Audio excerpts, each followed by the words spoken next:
¿Estás ahí? ¿Estás a bordo de AM550? ¿Estás a bordo de 24/7 Noticias? ¿Salimos? Viaje al puerto de la noche. El pasaje que nos merecemos a esta hora. En esta noche, en esta vida. Subite que nos espera lo mejor. Viaje al puerto de la noche. Conduce el escritor y periodista Sergio Sarachu.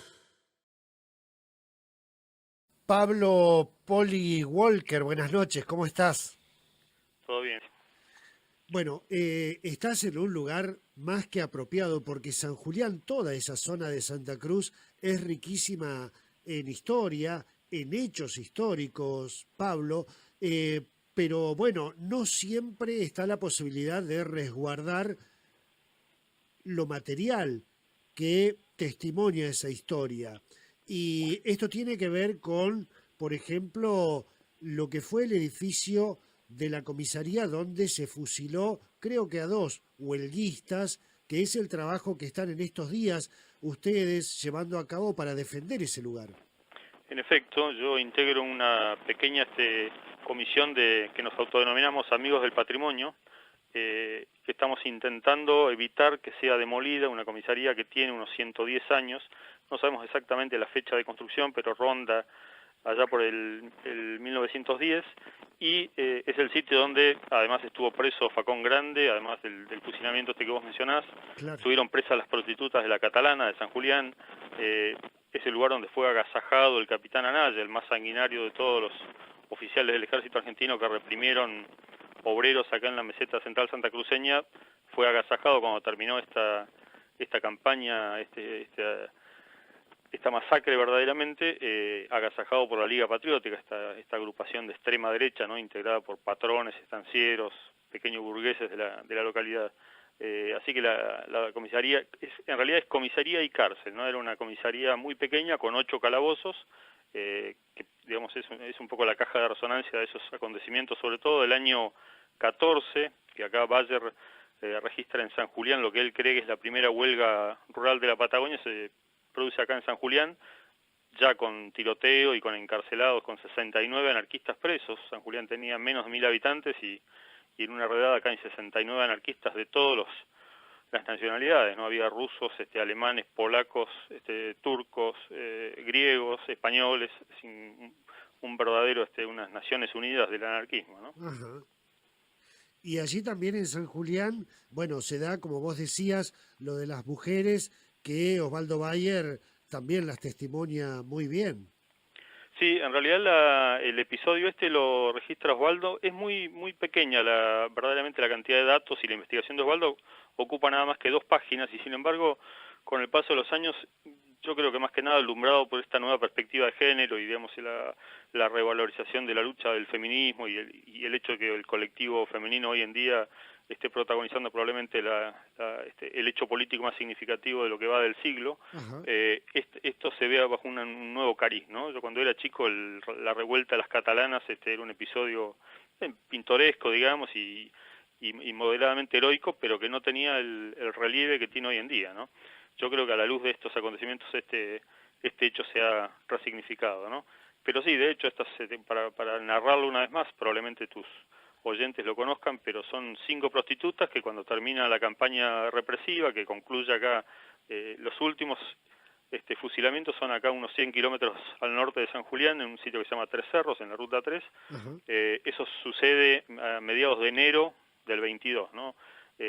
Y ahí, bueno, las tropas son replegadas a los puertos. Deseado era uno de los puertos, San Julián, Puerto Santa Cruz y Gallegos son los 4 puertos donde hay episodios de esta índole. En el caso de San Julián, bueno, Anaya, que era el oficial a cargo, les da franco higiénico, permiso para ir a tener relaciones sexuales, y ahí, para sorpresa del ejército, estas 5 putas de San Julián se niegan a atender a los soldados, ¿no? Un gesto verdaderamente valiente, porque aparte estas eran, por ahí se ha interpretado inclusive en teatro o en diversos medios, a las prostitutas de San Julián casi como prostitutas del Moulin Rouge de París, ¿no es cierto? Y en realidad no, eran prostitutas pobres, de un prostíbulo pobre, de un tugurio más bien, Ajá.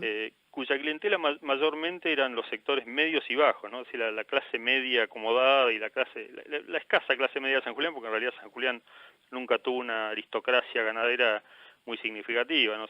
Eran tal vez 4 o 5 familias más o menos pudientes, tampoco esto no era Punta Arenas, digamos, ¿no? Claro. San Julián ya era una zona ganadera de moderada calidad. Los campos de San Julián ya son campos más bien pobres. Ajá. Pero estas son, digamos, genera mucha sorpresa en la sociedad la respuesta, la valentía cívica de estas 5 prostitutas que van a dar con sus huesos a la cárcel de San Julián, ¿no? Ahí también hay una distorsión, yo creo, de la cobertura de ese episodio, que es una distorsión producida por una obra de teatro de Mosquera, en la cual inclusive Osvaldo participaba ahí como invitado, que se llama Las putas de San Julián precisamente, que digamos, al ser una obra de ficción se toma ciertas libertades y ficcionaliza el episodio, dramatizándolo y dándole digamos, ciertos atributos que, según la propia investigación de Bayer, no ocurrieron, ¿no? En la obra se representa la violación sistemática de las prostitutas y tormentos y malos tratos y demás, cosa que el propio Bayer no pudo acreditar que haya pasado. O sea, se sabe sí que purgaron cárcel algunos días por su osadía, pero no que fueran ni abusadas, ni vejadas, ni nada de eso, ¿no? Ujú. Le recuerdo a la audiencia que estamos en San Julián, provincia de Santa Cruz, estamos hablando con Poli Walker. Poli, la referencia histórica, el testimonio histórico de lo material tiene una significación fundamental. En nuestra Patagonia estamos acostumbrados que los edificios, lo material que puede testimoniar la historia han sido volados, han sido limpiados, han sido destruidos. En este caso, este edificio de esta comisaría creo que nunca fue propiedad del Estado, ¿verdad? No, eso es un dato también interesante. Esto, digamos, por la morfología del edificio, todo indica que fue construido ya pensado para ser comisaría y cárcel, ¿no? Porque es un edificio de mampostería. En aquella época en San Julián, inclusive hasta muchos años después, diría hasta el 30 casi, se siguió usando chapa y madera, más bien bajo el influjo del estilo malvinense, ¿no? De construir con chapa acanalada, que es tan característico. Acá la mampostería era más bien rara, ¿no? Y este edificio es de mampostería y son unos calabozos bastante robustos. Y como bien decís, concuerdo perfectamente, en Patagonia, Santa Cruz no es la excepción, la provincia de Santa Cruz, la materialidad ha sido borrada olímpicamente, ¿no? Es pésimo el estado de conservación de nuestros sitios, tanto los arqueológicos también devastados en general, y los edificios históricos del último centenario, digamos, de años, el último 100 de años también están en pésimo estado de conservación o han desaparecido directamente. Exactamente. Esta es una oportunidad de oro, porque además el edificio, como casualmente la gente que estuvo viviendo en él, digamos, los propietarios originales lo vendieron allá por los 80, fines de los 80, pero el edificio nunca sufrió modificaciones drásticas, digamos, a nivel estructural, ni mejoras, ni nada. Entonces el edificio, pese a estar muy deteriorado, todavía está en pie y conserva esa materialidad inicial, ¿no? Inclusive esa mezcla de esa arquitectura medio pobre, mezcla de ladrillo, Portland, dicen los relevamientos de la época, cemento Claro, Portland claro. y barro, digamos, eso es testimonio del paso de los años, ¿no? Totalmente. Bueno, hay que contarle a la audiencia que este inmueble nunca perteneció al Estado y ahora fue vendido a una escuela de allí, de San Julián, que tiene el objetivo de construir un gimnasio. Y por lo que tengo entendido, ustedes no están en contra de eso, sino de preservar el edificio, ¿verdad? Claro, este es un terreno de 50 metros por 25 que está cruzando la calle del Instituto María Auxiliadora, que es la institución que ha adquirido el terreno, ¿no? Claro. Nosotros lo que estamos planteando es que hay posibilidades, porque la idea no es hacer un gimnasio de 50 por 25 que ocupe todo el predio, sino hacer un gimnasio que ocupe más o menos la mitad del terreno. Pero, digamos, argumentando esta precariedad del estado de la estructura, el Instituto María Auxiliadora planea demolerlo. Nosotros hemos hecho una serie de acciones, inclusive una diputada por pueblo de San Julián ha presentado la semana pasada ha conseguido que la Cámara de Diputados, por unanimidad, lo cual es una una rareza votar una resolución pidiendo no innovar, digamos, dejar el edificio por lo menos un tiempo en el estado en el que está, no demolerlo ahora, ¿no? Para ver que esta alternativa que se pueda llegar a una solución consensuada, digamos, que puedan existir las dos cosas, el gimnasio, Claro. que es perfectamente merecido y necesario, eso no cabe ninguna duda, y la comisaría, ¿no? Por lo menos buena parte del inmueble, ¿no? Porque ahí sí también hay un poco ahí una controversia, inclusive en el propio grupo de patrimonio, no controversia, pero sí por ahí diferentes enfoques. Yo soy de los más radicalizados en el sentido de que para mí de la comisaría el verdadero corazón verdaderamente es la cárcel, es el patio de esa pequeña de esa pequeña cárcel, patio y 8 calabozos circundantes, ¿no? Que para mí, digamos, los episodios más dramáticos, más traumáticos de esa comisaría y cárcel pasaron precisamente en esos lugares, ¿no? El encarcelamiento de Facón Grande, que por ahí Facón Grande también, eso, digamos, yo intento aportar una mirada novedosa ahí. Facón Grande se lo asocia siempre al flanco norte de Santa Cruz, más bien Claro. a la línea férrea de Ciado-Las Heras, ¿no? Y Exacto. ese error, en realidad, a mi juicio, lo comete el propio Osvaldo, más que nada en los epígrafes de la foto. Fíjate vos que si lees los 4 tomos de Osvaldo, que es un trabajo esforzado, porque son tomos muy densos y muy cargados de información, en realidad Facón Grande vivía desde el año 13, es decir, 7 años antes del estallido de las huelgas del 20, ya vivía en San Julián. Inclusive hay notas de él pidiendo que el gobernador le autorice la marca de su ganado. Él era un pequeño y mediano empresario, tenía unas 20 chatas, era un chatero. De hecho, Facón Grande era vocal de la Federación Obrera de San Julián durante la huelga, ¿no? Era un sindicalista, un dirigente sindical, digamos, con militancia activa, ¿no? De hecho, él sí termina yéndose después cuando la cosa se pone más negra, porque conocía muy bien los campos del flanco norte, ahí entre Deseado y Las Heras, digamos, a unos 100 kilómetros de la costa, sobre ya el norte de Santa Cruz, pero en realidad vivía en San Julián, ¿no? Inclusive este episodio en el cual se lo encarcela a él, eso ocurrió en el año 16, son 10 días de cárcel que purga Facón Grande acá, y es sobreseído a los 2 meses. Él se lo acusa de destruir propiedad privada. En aquella época era muy común en Santa Cruz, que se estaba poblando acá la meseta central, un poco al norte de San Julián, porque acá la frontera ovina viene del sur al norte, ¿no? Empieza Punta Arenas 1880, Gallegos 1890, San Julián 1895, o sea, va subiendo la Claro. colonización ganadera del sur a norte, ¿no? Ajá. Entonces San Julián le toca más o menos para el 20, el norte de San Julián, la ocupación de estos campos.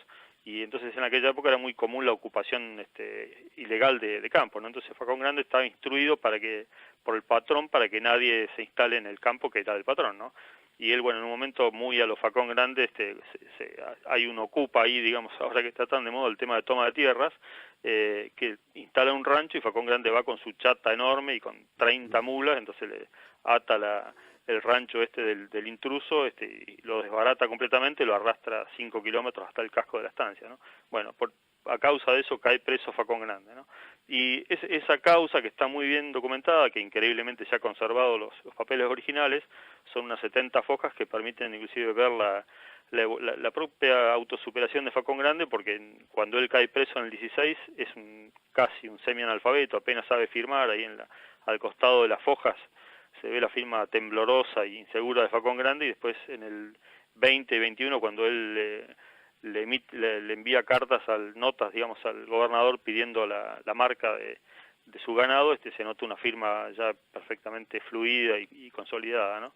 Un personaje, digamos, con matices, porque Facón Grande sabe que era un poco matón y un poco pendenciero, por algo lo elegían para capataz en esos campos complicados, pero que después en la huelga el tipo va a tener un rol extraordinariamente valiente y honesto, con lo cual, digamos, todavía hoy en día Facón Grande, entre el gauchaje más que nada, es recordado como un gaucho noble, ¿no? Como lo define Osvaldo Bayer.